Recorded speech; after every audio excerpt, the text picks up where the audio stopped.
Right now in the state of Nevada, there are 7,538 single-family houses just sitting there.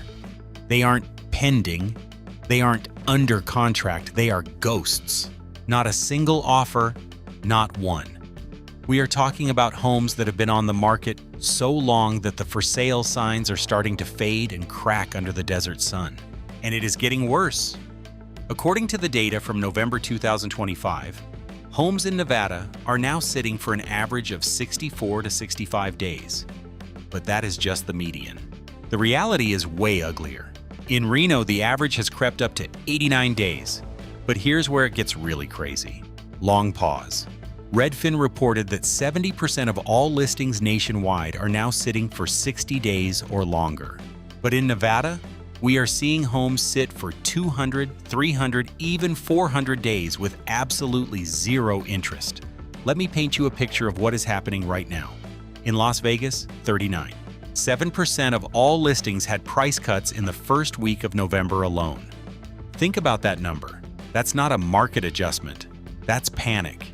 We are talking nearly 40% of sellers slashing prices, and buyers still are not biting. The Las Vegas Paradise metro area has 3.4 months of inventory now.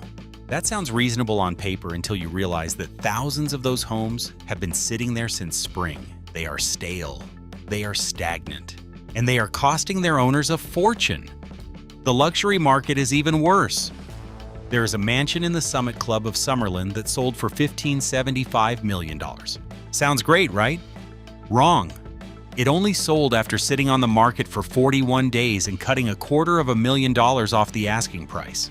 Another luxury home in Henderson's Acaia sat for 140 days before finally selling at $300,000 under asking. And those are the lucky ones. Those are the ones that actually sold. Right now, there are 1,011 luxury homes listed above $1 million in Las Vegas. Most of them have been sitting for months.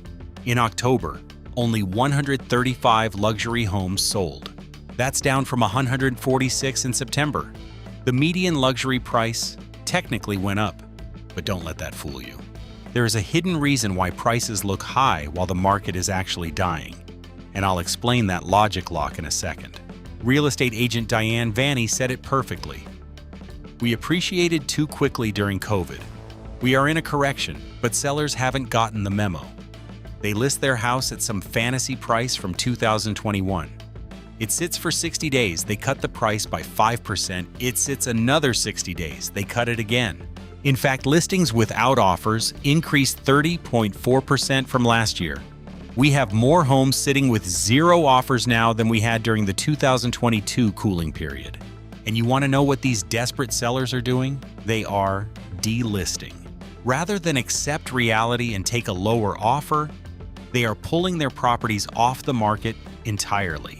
Redfin economist Asad Khan says this frequency of delisting is keeping inventory tighter than it looks. It's a shadow inventory. Thousands of people tried to sell, failed, and gave up.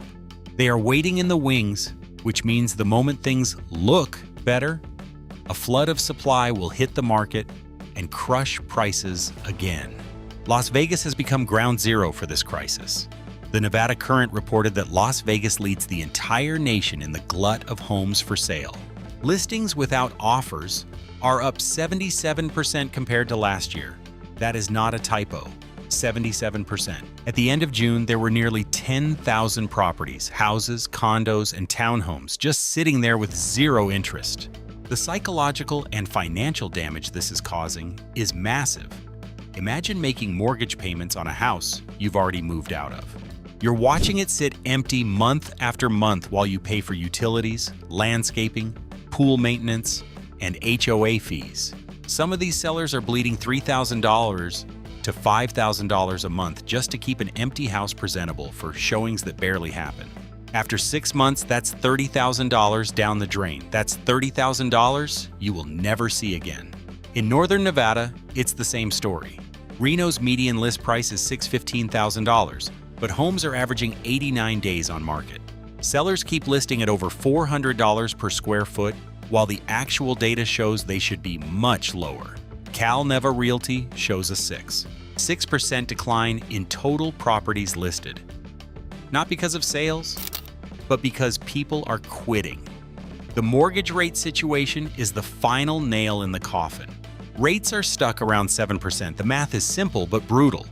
Someone who could afford a $500,000 house at 3% rates can only afford $400,000 today.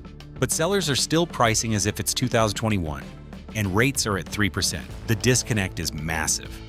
A buyer sees a house listed at $475,000 that has been sitting for 150 days. They offer $425,000, if they even bother. The seller feels insulted, rejects the offer, and then the house sits for another 100 days. Who is the one being insulted now? The seller's bank account. In October, Southern Nevada had only 3,077 new listings. Sellers are realizing that listing right now means entering a meat grinder. In zip code 89Y, prices dropped 17.5% year over year. 3/4 of all zip codes in Southern Nevada have seen price declines. And the investors? They have completely disappeared. In 2022, investors bought over 4,000 homes in Vegas in a single quarter. Now, they are sitting on the sidelines. They know these houses, sitting for 200+ days, are going to have desperate sellers eventually. Why pay today's price when you can wait 3 months and get it for 20% less? Institutional investors are holding over 131,000 homes in Las Vegas. They aren't selling, they are renting. This artificially constrained supply. And even with that constraint, we still have thousands of homes sitting unsold. Local governments are starting to panic too. Clark County is looking at a potential budget crisis. They were counting on those inflated 2022 values to fund schools and fire departments. The scary part? This might just be the beginning. Moody's chief economist Mark Zandi warned that housing will soon be a full-blown headwind to the entire economy. He's predicting slumps in sales, building, and prices unless rates drop materially. But the Fed isn't blinking. This creates a buyer's paradox. You'd think this would be a paradise for buyers, but they are paralyzed. They see a house that's been listed for 200 days and they don't see an opportunity. They see a liability. The psychology has shifted from FOMO, fear of missing out, to FUBUB, fear of overpaying. The math has officially turned predatory. We are entering the death spiral phase where the sheer volume of listings is feeding a collective panic. When 15% of an entire building hits the market at once, your property isn't an asset anymore. It's a liability in a race to the bottom. Buyers have stopped looking at list prices and started looking for blood. They know you're bleeding $2,000 a month in carrying costs. They know your Airbnb is a ghost town. They aren't making offers. They are conducting financial autopsies, and they won't stop until they've stripped every bit of equity you have left. The no state income tax lure that brought everyone to Nevada has become the ultimate trap. A tax break is a joke when you're $25,000 of value in 8 weeks. The institutional giants, the firms with the PhDs and the billion-dollar algorithms, have already stopped trying to wait it out. They are taking the hit, writing off the millions, and sprinting for the state line. If the people with the most data are fleeing the building, why are you still standing in the lobby holding the bag? Reality isn't coming for the Nevada market, it's already here, and it's ruthless. So what happens next? There is a specific tipping point in the inventory numbers that usually triggers a free fall. We are currently 0.2 points away from it. Eventually, something has to give.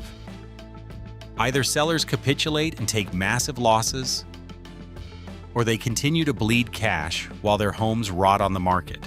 There is no scenario where houses just sit empty forever, while sellers refuse to budge.